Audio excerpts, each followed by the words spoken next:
Viongozi wa shule moja wilayani Nyiragongo, Kivu Kaskazini, CRS ACDO inayopatikana Kabala Katambi pembezoni mwa mji wa Goma, waomba viongozi wa mahali kusaidia elimu kwa watoto wachanga walioathirika na vita wakiwa hawana shule nzuri.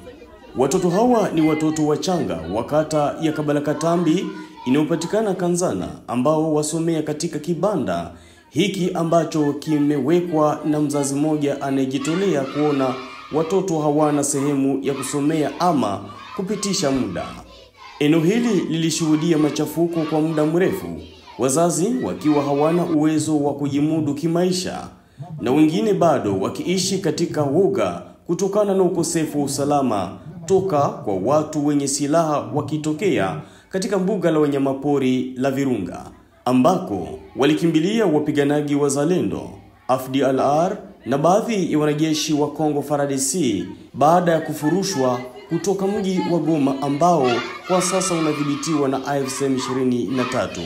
Watoto, vijana na wasichana kila asubuhi wamiminika katika vibanda hivi kujifunza.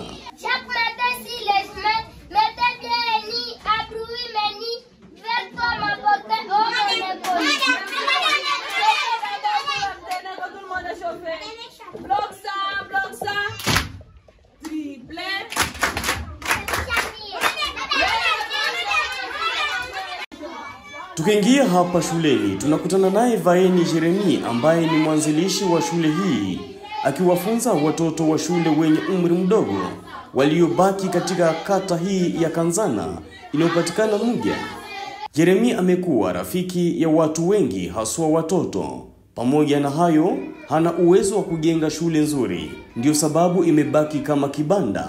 Wakati wa mvua watoto hulazimika kuondoka shuleni ama wakibaki wakinyeshewa na mvua, pamoja na ukosefu wa choo kwa ajili ya afya kwa watoto hawa. Shule hii tulianzisha mwaka 2016.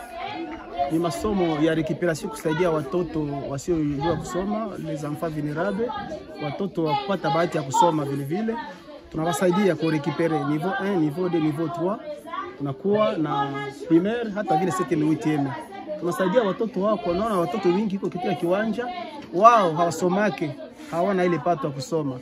Si recuperation, tunabaenda kubarabara, tunaenda manyumba zao, kusensibiliser wazazi watume watoto kwa masomo. Kusudi mtoto akitoka kwa masomo, akitoka kule kunyumba, afike kusoma hapa hivi, ataipuka bubandi, ataipuka wizi, nasi tumurikipere. Kisha miaka 3 mtoto apata certificat, serikali inapana hiyo certificat mwenyewe. Shule hii inastahili msaada, kisema Jeremy Vaeni, ambaye ameshirikisha wasichana na wamama kuwafunza watoto ambao wengi hawana uwezo wa kusoma ama kukosa pesa za karo za shule, na kuunda hii kituo ambacho akipanga jina la Centre de Rattrapage Scolaire kwa watu wasiojiweza. Somo jina ke CRS ACDO, kwa Centre de Rattrapage Scolaire CRS ACDO. Lakini mzee, matarajio ni gani? Matarajio asante kwa ulizo papa journaliste. Matarajio kusema watoto nao siku moja wasifalie, wao viongozi kama vile nyie, wao vile vile walimu kama vile sie, wao hata wakavana, wao hata rais wa nchi, waifalie watoto nao wapate kujua kusoma na kuandika, hata wakifanya vile vile kazi nzuri katika hii Republique Democratique du Congo yetu. Hali kama hii hujitokeza sehemu nyingi nchini DRC, ambako hata kuna vijiji ambavyo watoto husomea chini ya miti ama kuandika wakikaa chini, ambao haukizi mahitaji ya raia tangu taifa hilo toka katika ukoloni. Wananchi wa DRC kwa sasa wakiomba taifa hili kubadilika na kubadilisha viongozi wanaongoza vibaya taifa kubwa lenye mali na raia wake masikini. Majengo inanishinda kabisa, nilikuwa na ide nzuri, nilikuwa na lengo nzuri nijenge masomo nzuri ya kiana, kusaidia watoto hapa na vijana sema kwa masomo nzuri ya recuperation. Lakini ikiwezekana serikali inaweza kutusaidia, majengo inatushinda kabisa.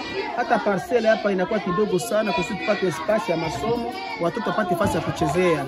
Serikali inaweza kutusaidia kusudi watoto wajifalie, hata nasi vile kwa maendeleo ya nchi yetu Kongo. Tunashukuru journalist. Tout le monde est prêt.